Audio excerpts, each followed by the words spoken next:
Yo, what is up, people? It is the Beast. Welcome back to the Beast On. Sorry for the cash look today. Got the hat on to protect the bald dome when we're outside. Got the Code Ninja shirt on because I'm about to go to work. One dog is over there, and where's the other dog? Marley, where'd you go, buddy? Yeah, we just adopted a new fur baby. Oh, there he is. Hi, Marley. Say hello to everyone. So that's cool. Marley is his name. He's about 2 years old, Maltipoo, we think. And he's cool. I mean, his name was originally Marley. I'm a Bob Marley fan. Our original dog, may rest in peace, was Ziggy. So now we continue the tradition with Marley, but we still have Cha-Cha Charlie in the house. Yeah, so we got two fur babies now, which is good. That's not why I'm talking to you. First of all, if you can hear my voice, if you see this amazing face, subscribe to the channel, will you? Come on. We've slowed down on the subscriptions. I need to get over 1,000. It will make me happy. Subscribe to the channel. If you're subscribed and your friend, your buddy, your girlfriend, your wife, both, whatever your deal is, if you're into polyamory, get them both on it. Subscribe to the channel. Thank you. All right. So here's what I want to get into. My last video was with the great Dr. Alon Payenson from Doctors on Call 365. He's an emergency room doctor in the Memorial Healthcare System and also has his own urgent care that comes to you, doctorsoncall365.com. And we love Dr. Alon Payenson. We did a whole video about the coronavirus, getting facts out there, talking about just the stuff you need to know, and it's still true. But the disconcerting thing is since we made that video, and that was on Wednesday, and it took me a couple days to edit, what have you, the numbers have spiraled way up exponentially in the number of cases, number of deaths, and the way things are progressing in this country because of the coronavirus. And as I'm looking at my own family situation, where, you know, my wife and I are less than 50, so theoretically we're you know, out of the really dangerous zone, but we both have underlying conditions. My son definitely has underlying conditions. I know it's not attacking kids, but my son had respiratory failure when he was 1, and he almost passed away, but luckily he's still with us. So any kind of a viral infection that would infect that would impact the lower respiratory system as opposed to the upper respiratory system would be a problem. My wife is a cancer survivor, and her immune system is definitely compromised. And she also has had pneumonia several times and has been hospitalized several times for it. Again, so she's got underlying conditions that would definitely make her predisposed. Myself, I've got some health situations that are underlying conditions, no doubt about it. You know, not being the smallest of people is one of them. So, you know, as I look at my own family situation and look at what's going on in this country with the coronavirus, and just really digging into the data, the science, the facts, all of that stuff. So we see where Italy is right now, and you know, something happened in Italy this week where basically they locked down the entire country, 60 million people. Now, I get that. It's like a fifth of the size of the United States. Maybe my numbers might be off. And, you know, is that reasonable to think that we could do something like that here? Probably not. And a lot of you would be yelling about your personal freedoms. But I'm sorry to look at this from a selfish standpoint. You know, we're just on the cusp where we could make some drastic moves right now in this country and try to really prevent this thing from getting out of control. And I know a lot of you are like, oh man, don't believe the hype. It's just like the flu. You know, don't worry, 80% of the people, it's gonna be mild. Yeah, I get that. I see where you're coming from, but you're wrong in a way because we have whether we've been because of vaccines or because we've been exposed to the flu virus before, we have some ability within our bodies to fight the flu. Okay, so the chances of having severe complications from the flu are much less than having complications from the coronavirus because we literally have nothing in our body that has seen this before that is able to protect us from this virus.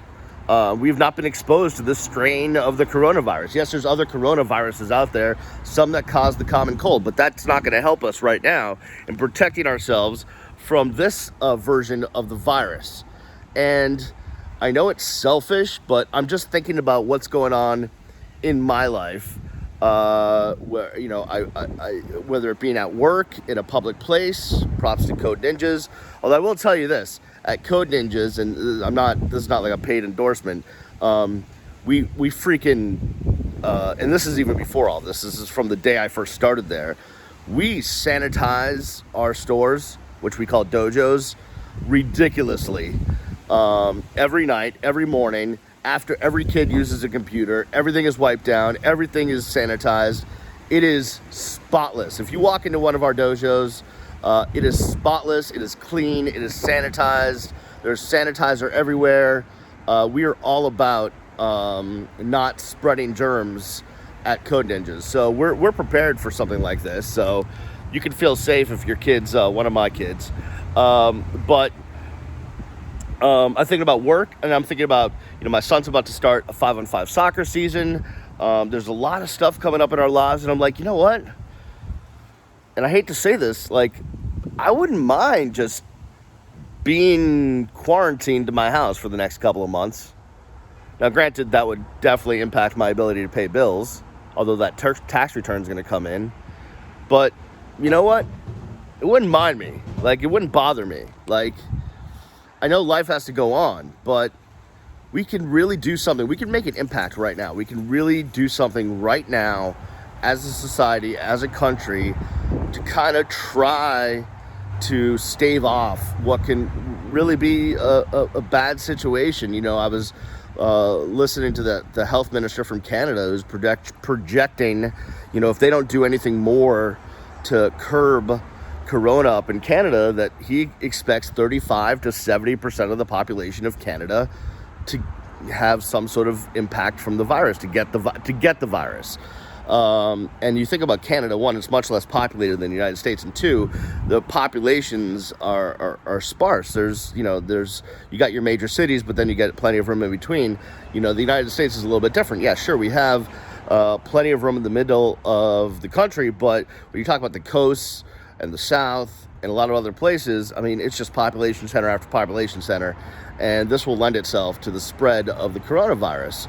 So basically what I'm saying, and I don't mean to drag on, is now is the time for us to really have to decide to do something, to have some big ideas about what to do, because we're just on the cusp, right? Yes, there's been some horrible deaths from this, whether it be New York, out in Washington, even here in Florida, but it hasn't gotten to the point here where everyone knows somebody that's been impacted by this. But I'm telling you, 2 weeks from now, 3 weeks from now, the science is pointing to about 2-3 weeks from now, we're going to be at that point where everybody's going to know somebody that has been impacted by the coronavirus. And by that point, it's too late to take the steps that we need to take in order to stave off what is technically, theoretically, by some definitions, already a pandemic. So, and I'm thinking about it, listen, I was out at the Hard Rock on Friday night with my boys, Tobin and Robbie and Leroy. We were watching the bare knuckle brawl. Props to Dada for bringing that down here.